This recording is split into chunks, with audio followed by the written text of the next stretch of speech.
오늘 우리가 함께 나누실 말씀은 데살로니가 후서 2장 1절에서 12절까지의 말씀입니다. 데살로니가 후서 2장 1절부터 12절까지의 말씀입니다. 우리 함께 1절부터 합독하시겠습니다. 형제들아, 우리가 너희에게 구하는 것은 우리 주 예수 그리스도의 강림하심과 우리가 그 앞에 모임에 관하여 영으로나 또는 말로나 또는 우리에게서 받았다 하는 편지로나 주의 날이 이르렀다고 해서 쉽게 마음이 흔들리거나 두려워하거나 하지 말아야 한다는 것이라. 누가 어떻게 하여도 너희가 미혹되지 말라. 먼저 배교하는 일이 있고 저 불법의 사람 곧 멸망의 아들이 나타나기 전에는 그 날이 이르지 아니하리니 그는 대적하는 자라 신이라고 불리는 모든 것과 숭배함을 받는 것에 대항하여 그 위에 자기를 높이고 하나님의 성전에 앉아 자기를 하나님이라고 내세우느니라. 내가 너희와 함께 있을 때에 이 일을 너희에게 말한 것을 기억하지 못하느냐. 너희는 지금 그럼 하여금 그의 때에 나타나게 하려 하여 막는 것이 있는 것을 아나니 불법의 비밀이 이미 활동하였으나 지금은 그것을 막는 자가 있어 그 중에서 옮겨질 때까지 하리라. 그때에 불법한 자가 나타나리니 주 예수께서 그 입의 기운으로 그를 죽이시고 강림하여 나타나심으로 패하시느니라. 악한 자의 나타남은 사탄의 활동을 따라 모든 능력과 표적과 거짓 기적과 불의의 모든 속임으로 멸망하는 자들에게 있으리니 이는 그들이 진리의 사랑을 받지 아니하여 구원함을 받지 못함이라.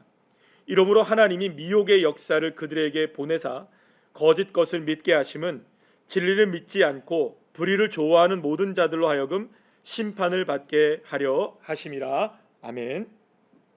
할렐루야. 오늘은 데살로니가 후서 2장의 말씀을 가지고 함께 은혜를 나누겠습니다. 데살로니가 전서에서 마지막에 사도 바울이 예수님의 재림에 관한 이야기를 썼을 때에 이제 데살로니가 교회 성도들은 이 재림에 관하여서 매우 혼란스러운 것을 겪게 됩니다. 왜냐하면 예수님이 다시 오신다고 하셨는데 여전히 예수님이 오지 않고 계셨던 것이죠. 그러면 도대체 언제 예수님이 오시는가? 도대체 예수님이 오시기는 하시는 건가? 여러 가지로 오해가 있을 수 있었던 겁니다. 그래서 이제 본격적으로 데살로니가 후서에서는 이 두 번째 편지에서는 처음에 1장에서 잠시 문안 인사를 해서 데살로니가 전서, 그러니까 첫 번째 편지의 내용을 잠시 언급한 다음에 이제 본격적으로 예수 그리스도의 재림에 관한 이야기에 대한 부분들을 데살로니가 교회 성도들에게 편지를 보내서 가르치게 되는 것을 보게 됩니다. 무엇보다 이미 데살로니가 교회에 짧은 시간이었지만 사도 바울은 그래도 예수님의 재림에 관한 이야기를 가르친 적이 있었던 겁니다. 자, 오늘 본문의 5절 말씀에 보면 내가 너희와 함께 있을 때 이 일을 너희에게 말한 것을 기억하지 못하느냐. 그러니까 결국엔 이전에 한 번쯤은 언급했었지만 그게 너무나 짧았기 때문에 깊이 있게 전달되지는 못했던 것이었습니다. 그래서 오늘 이 두 번째 편지의 내용을 통해서 예수님의 재림에 관한 부분들을 다시 한번 깊이 있게 알려주기를 원했던 것이었습니다. 자, 그런데 이 예수님의 재림에 관하여서 이게 왜 문제가 되었느냐는 것을 우리가 먼저 생각해 봐야 할 것입니다. 문제는 뭐냐 하면 예수님은 분명히 다시 오신다고 말씀하셨는데 다시 오신다고 하셨는데 그 시간들이 자꾸 늦어지게 되었던 것입니다.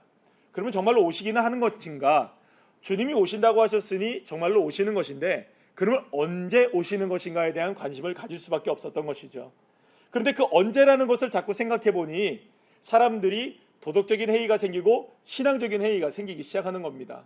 왜냐하면 그날만 잘 대비하면 되는 것이니까 말이죠. 그런데 신앙은 그런 게 아니라는 겁니다. 사도 바울이 계속 강조하고 있는 것은 오늘이 바로 무엇이 되어야 된다? 부활 신앙이 되고 재림의 신앙이 되어야 된다는 것을 계속 강조했었단 말입니다. 그러니 오늘 예수님이 다시 오시는 그날처럼 믿고 살아가는 재림 신앙이 중요하다고 말했는데 이제 그 믿음을 가지고도 이 초대교회 성도들은 늘 언제나 언제 오시지라는 날을 생각하게 되었던 겁니다. 그렇게 이제 생각하게 되자 많은 어려움들이 일어나게 되었고 그래서 이것은 사실은 주님께서 다시 오신다는 그 말씀 안에 문자적인 해석에 대한 문제였다고 볼 수 있습니다. 그래서 늘 언제나 이게 뭐라 할까요? 그 날을 생각할 때 사람들은 끝이라는 개념을 갖게 되는 것이에요. 그런데 오늘 이 본문에서도 이야기하고 사도 바울이 이야기하고 성경이 사실은 증명하고 있는 바는 뭐냐면 그 날이 끝이 아니라는 겁니다. 그러니까 시간과 날짜의 어떤 끝의 날짜를, 종말의 날짜를, 마지막의 날짜를 바라보고 있는 것이 주님이 다시 오시는 그날이 아니라 그 끝은 언제나 오늘일 수 있다는 사실을 믿고 살아가는 것이 중요하다. 그러니 사실은 주님이 언제 오시겠지만 반드시 주님이 오시긴 하시지만 그 날 자체가 중요한 것은 아니다라는 것을 오늘 이 본문을 통해서도 이야기하는 겁니다. 그런데 이것을 오해하고 이용하고 악용하는 사람들이 있다는 거죠. 주님이 언제 오신다는 것을 자기는 알고 있다. 그래서 어떤 날이다, 어느 날이다, 특정한 날이다, 이렇게 구분짓는 사람들이, 정하는 사람들이 생기기 시작했던 겁니다. 그런데 오늘 본문의 4절 말씀에 의하면 그런 모든 사람들은 자기가 하나님이라고 내세우는 것과 다를 바가 없다는 것이죠. 왜냐하면 그거는 누구만 알고 있는 날입니까? 하나님만 알고 있는 날이에요. 그것은 심지어는 여러분들 예수님조차도 그날을 알지 못한다. 그 모든 정권은 아버지에게만 있다라고 주님 말씀하지 않으셨습니까? 그러니까 여러분들 어떤 날이다라고 얘기하는 그 자체는 내가 계시를 받았어, 나는 뭐 주님께 들었어, 나는 그걸 확인해 봤어. 여러분 그 아무리 그런 얘기를 한다 할지라도 그건 모두가 다 뭐라고 오늘 본문에서 말합니까? 3절 말씀에 누가 어떻게 하여도 너희는 미혹되지 말라. 여러 가지 일들이 일어난다 할지라도 여러분 두려워하지 말고 여러분들 마음이 흔들리지 말고 미혹되지 말라는 겁니다. 오히려 그것은 자기가 하나님의 자리에 올라가는 우상숭배자이며 거짓된 교사이며 적그리스도라는 사실을 이 사도 바울은 분명하게 오히려 이야기해 주는 것입니다. 그래요, 여러분 구분할 수 있는 것이죠. 여러분 그 날이 중요합니까? 안 중요합니까? 주님 다시 오시는 날이 중요하죠. 우리 모두에겐 다 중요한 날입니다. 너무나 중요한 날입니다. 그러나 그날이 아무리 중요하다 할지라도 그날이 어떤 날이다, 그날에 어떤 날이 일이 우리에게 어떻게 보여지게 될 것이다, 그날이 이제 다가왔다, 이런 얘기 저런 얘기를 많이 한다고 한다면 그거는 우리가 생각해 봐야 되는 것들이 있는 겁니다. 자기를 하나님이라고 내세우는 것이라는 것을 알아야 된다는 것이죠. 그렇기 때문에 일반적으로 우리가 성경에서 이야기하는 가장 건강한 주님의 재림에 관한 이야기는 다른 것이 아닙니다. 주님 반드시 어떤 날에 오십니다. 그날과 그 시는 우리가 알지를 못합니다. 그러나 중요한 것은 오늘이 바로 그날일 수 있다는 믿음을 가지고 살아가는 재림의 신앙이 너무나도 중요한 것이라는 겁니다. 그러니까 결국에는 오늘 이 시간 미혹되지 않고, 오늘 이 시간은 내가 오늘 주님을 바라보고 주님이 나와 함께 하시고 그 주님이 다시 오시면 그 주님을 내가 만나게 되는 날이게 되니까 오늘 이 시간에 내 안에 계신 주님과 만남이 있는 것이 더 중요한, 그것이 바로 오늘의 삶이라는 것을 분명히 기억해야 하는 것이 중요합니다. 그렇기 때문에 이렇게 불법으로 많은 이 미혹을 하고 또 마지막 때에 관한 이야기를 하고 마지막 때에 관한 이야기들로 사람들을 미혹하는 일들이 일어날 때 여러분들 거기에 현혹되지 마셔야 됩니다. 그렇다고 이 말은 결코 주님이 다시 오지 않는다라는 말이 아닙니다. 주님은 반드시 오십니다.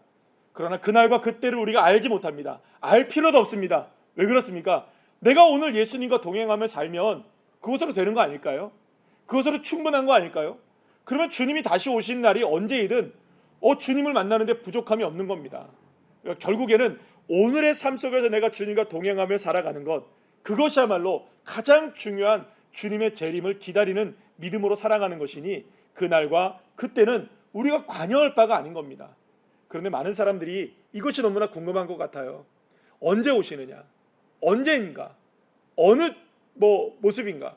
그래서 많은 이런 그 사회적인 현상들이 일어나고 자연재해가 일어날 때마다 사람들은 그런 생각을 하죠.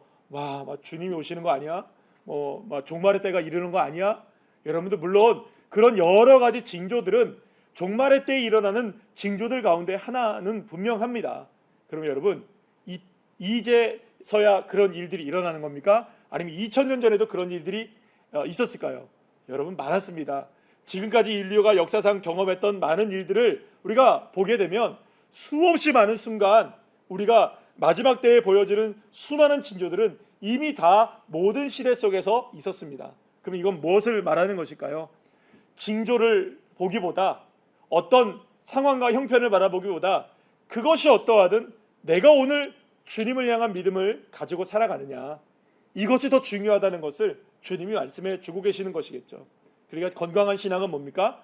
상황과 형편을 바라보고 그 때를 바라보면서 우리가 내가 오늘 기도해야겠구나 그런 게 아니라 항상 기뻐하고 쉬지 말고 기도하고 범사에 감사하는 것. 늘 언제나 주님으로 인하여 기도할 수 있고 감사할 수 있고 기뻐할 수 있는 그 삶이 바로 마지막 재림의 때를 기다리면서 재림의 신앙으로 살아가는 그런 인생이라는 것을 우리는 다시금 알게 됩니다. 사랑하는 여러분, 이 진리의 말씀을 붙잡고 어떤 상황 속에서도 미혹되지 않고 주님을 바라보며 승리하는 귀한 한 분 한 분들 다 되시기를 간절히 축원합니다. 기도하시겠습니다. 하나님 은혜와 사랑에 감사합니다. 오늘 우리에게 은혜 베풀어 주셔서 이 새벽을 깨우며 주님 앞에 예배하게 하시고 주님을 바라볼 수 있게 하시니 감사합니다. 세상의 풍조는 정말로 나날이 혼미해져만 가고 있고, 그래서 우리의 주변에서도 이것이 종말이 아닌가, 이것이 세상의 끝이 아닌가라는 이야기를 심심치 않게 듣게 됩니다. 그리고 이런 것에 미혹하여 많은 이단들이 나오고 거짓된 가르침들도 많이 있습니다.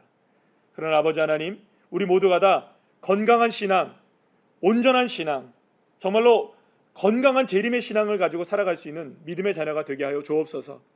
그날이 언제인지 우리가 알지는 못하지만, 알 바도 아니지만 바로 오늘이 바로 그날이 될 수 있다는 이 재림의 신앙을 가지고 우리가 넉넉히 오늘 하루의 환난과 고통을 이겨내게 하시고 그런 믿음으로 날마다 승리할 수 있도록 주님 도우시고 인도하여 주옵소서. 이 믿음으로 오늘도 하루를 살아가기를 원하는 주의 자녀들에게 은혜 위에 은혜 베풀어 주시기를 간절히 소망하며 거룩하신 예수님의 이름으로 간절히 기도합니다. 아멘.